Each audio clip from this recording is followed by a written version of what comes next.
And beginning with some breaking news, in fact, coming in now, Mamata Banerjee has announced May 1st May I Help You campaigns across the state from the 12th December to assist residents amidst the SIR process.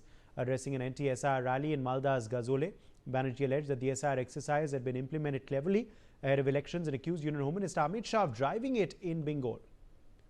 Rahul Sinha, former BJP state president, is joining us on the broadcast of West Bengal. Rahul Sinha, what do you make of this campaign that the TMC is launching? देखिए, TMC ऐसा ही काम ही करता है। पहले SIR होने नहीं देंगे, अभी फिर कैंप लगा दिया, अभी एसआईआर को बंद करने का कितना प्रयास किया, लोगों का मौत को भी खड़ा किया एसआईआर बंद कराने के लिए। अदालत तक गया तृणमूल कांग्रेस। जब देखा कोई कुछ नहीं हो रहा है, तब फिर जनता को हेल्प करने के लिए कैंप भी लगा रहा है। तो इस पार्टी का कोई स्थिरता है, इस पार्टी का कोई नीति है। आज तृणमूल कांग्रेस एक्सपोज हो गया जी, ये पार्टी जो मुद्दा वोटर को वोटर लिस्ट में जिंदा रखना चाहते हैं। आज एस्टेब्लिश्ड हो गया बांग्लादेश से और म्यांमार से जो मुसलमान जो घुसपैठी आया, उनको वो रखना चाहते हैं वोटर लिस्ट में। आज ऐसा भुआ वोटर को रखना चाहते हैं, एस्टेब्लिश्ड हो गया। लेकिन पहले से तृणमूल कांग्रेस एसआईआर को स्वागत करते, जनता को हेल्प करते, तब जाके तृणमूल का ये चेहरा आज पूरा जो जनता का सामने उपस्थापित हुआ, ये नहीं होता। इसीलिए आज जब देख रहा है कोई रास्ता नहीं है, करने का कुछ उपाय नहीं है, तब बाध्य होके एसआईआर को मान रहा है और इसीलिए उन्होंने कैंप खोलने का निर्णय लिया। जी बिल्कुल। राहुल सिन्हा, क्या आप मुझे सुन पा रहे हैं? लगता है हमारा संपर्क टूट गया है राहुल के संग। मगर मैं रैनिक दत्ता का भी रुख करना चाहता हूं इस वक्त। रैनिक, Rahul Sinha, of course, attacking the TMC over this decision that the party has taken. Give us more updates about what this campaign really is going to entail.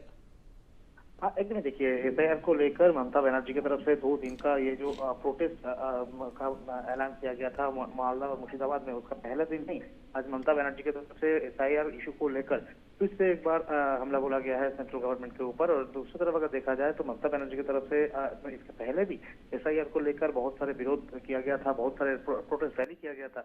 और आज भी मालदा में ममता बनर्जी की तरफ से जो प्रोटेस्ट रैली तैयार किया गया था, उसमें मे आई हेल्प डेस्क तैयार किया गया है, जिसमें एसआईआर को लेकर किसी का अगर कोई दिक्कत हो उस जगह पर जाकर वो लोग उसका समाधान कर सकते हैं। और उसके साथ साथ ही मेरे हेल्प डेस्क के साथ साथ ही ममता बनर्जी की तरफ से एसआईआर इशू को लेकर सेंट्रल गवर्नमेंट के ऊपर आरोप दिया गया है। दूसरी तरफ ममता बनर्जी की तरफ से ये जो आरोप इसके पहले भी दिया गया था एसआईआर इशू को लेकर, एकदम से अमित शाह के ऊपर टारगेट किया गया था। और आज भी फिर से ममता बनर्जी की तरफ से अमित शाह जी को टारगेट किया गया है ये एसआईआर इशू को लेकर।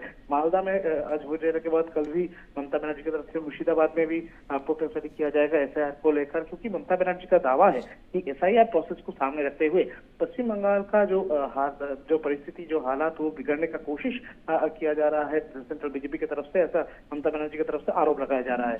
मगर ममता बनर्जी का ये जो आरोप प्रत्यारोप का जो सिलसिला, इस पूरा मामले को लेकर बीजेपी भी अभी तृणमूल के ऊपर हमलावर है। जैसे कि राहुल सिन्हा की तरफ से भी जिस तरीके से कहा जा रहा था, उसके बाद बीजेपी का जो राज्य कमेटी है उनकी तरफ से भी जिस तरीके का बयान दिया जा रहा है, उससे साफ है कि ममता बनर्जी की तरफ से ये जो प्रोग्राम का ऑर्गेनाइज किया जा रहा है, प्रोटेस्ट रैली किया जा रहा है, एसआईआर का विरोध किया जा रहा है, इसको लेकर बीजेपी अभी टीएमसी के ऊपर हमलावर है। लगातार बीजेपी टीएमसी के ऊपर आरोप दे रहे हैं कि किसी भी हालात पर जो रोहिंग्या है, जो इलीगल बांग्लादेशी है, उनको बचाने का कोशिश ममता बनर्जी की तरफ से किया जा रहा है। और उसके साथ साथ ही जो वोट बैंक ममता बनर्जी की तरफ से तैयार किया गया था ये इलीगल बांग्लादेशी को लेकर, इलीगल लोगों को लेकर, उस वोट बैंक किसी भी हालात पर नष्ट ना हो, इसके ऊपर ममता बनर्जी का नजर है। और उसके साथ साथ ही 2026 इलेक्शन में ममता बनर्जी का सरकार फिर से आए तो वोट किस तरीके से होगा, और वोट में जो लोग वोट देते थे उसमें ममता बनर्जी झोल करते हैं, ऐसा आरोप भी